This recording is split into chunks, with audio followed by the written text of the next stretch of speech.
Assalamualaikum warahmatullahi wabarakatuh. Mungkin kalian tidak asing lagi ya dengan muka saya ini, ya. Yang jualan itu makaroni kriuk. Para warga kosmos pasti tidak asing lagi ya dengan saya. Sebelumnya nama saya Muhammad Riyad Al-Kafi dari PMI 2B, Fakultas Dakwah dan Komunikasi UIN Sunan Gunung Jati, Bandung.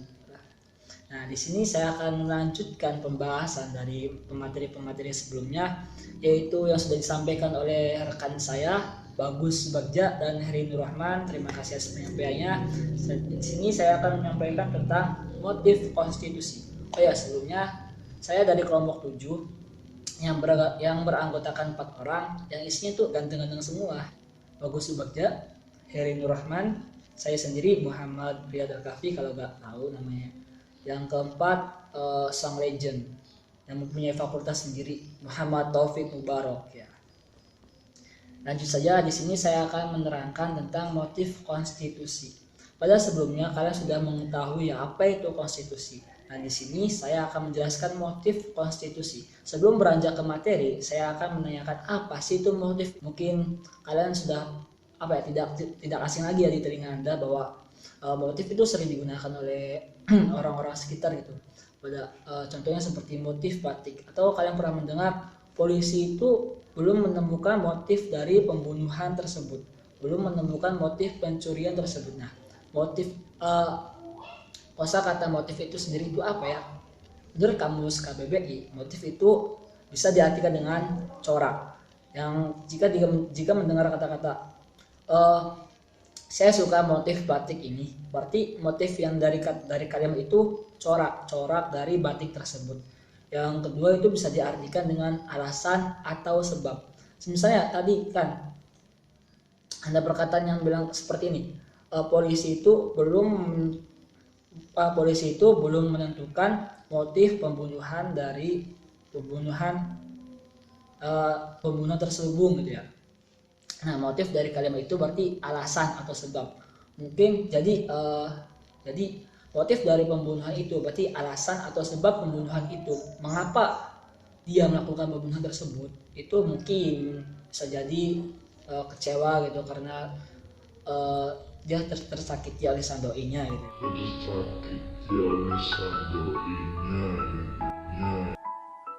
Ya.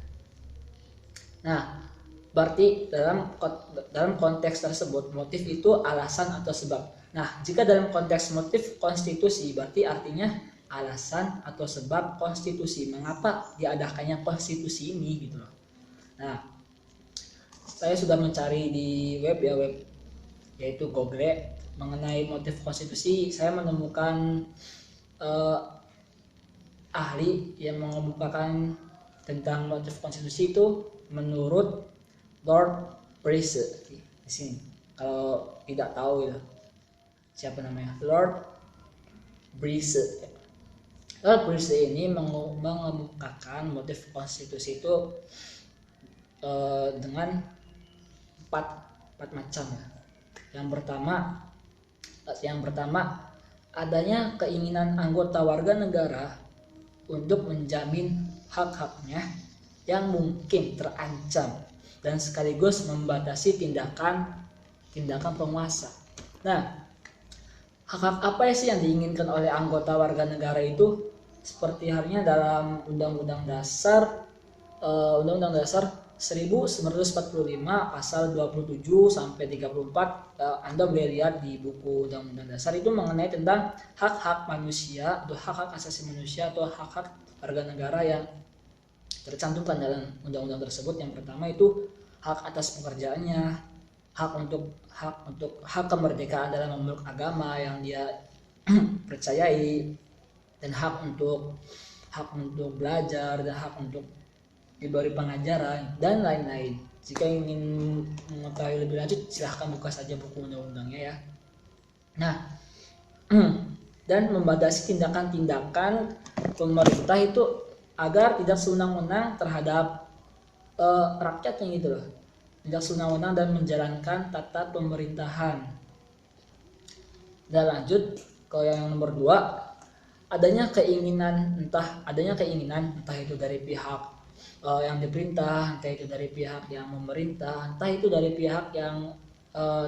pihak penguasa ya, tentang untuk menjamin rakyatnya melalui jalan menentukan bentuk-bentuk suatu sistem kenegaraan tertentu yang semula tidak jelas dalam suatu bentuk tertentu menurut aturan-aturan positif. Maksudnya, agar di kemudian hari tidak dimungkinkan adanya tindakan-tindakan yang sewenang-wenang dari penguasa tersebut. Nah, lanjut ke nomor 3, yaitu adanya keinginan dari para pembentuk negara baru untuk menjamin tata cara penyelenggaraan yang pasti dan tidak dapat membahayakan para rakyatnya. Nah, sehingga tidak ada yang dirugikan oleh kedua belah pihak. Dan yang terakhir, yang keempat itu adanya keinginan untuk menjamin kerjasama yang efektif antar negara bagian. Nah, secara berkembangnya zamannya, Indonesia itu sudah masuk ke dalam anggota asosiasi bangsa-bangsa Asia Tenggara atau bisa disebut dengan ASEAN. Nah, kerjasama yang dikehendaki oleh beberapa negara itu apa saja sih?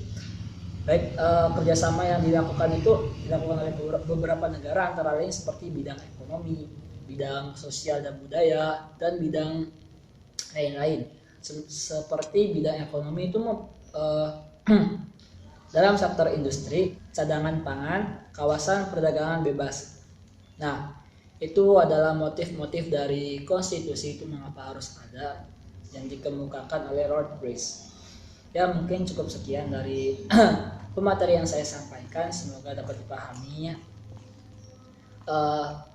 Untuk kalian para kosmos dan untuk kalian yang melihat video ini yang beragama Islam terutama, selamat menunaikan ibadah puasa yang ke 1441 Hijriah.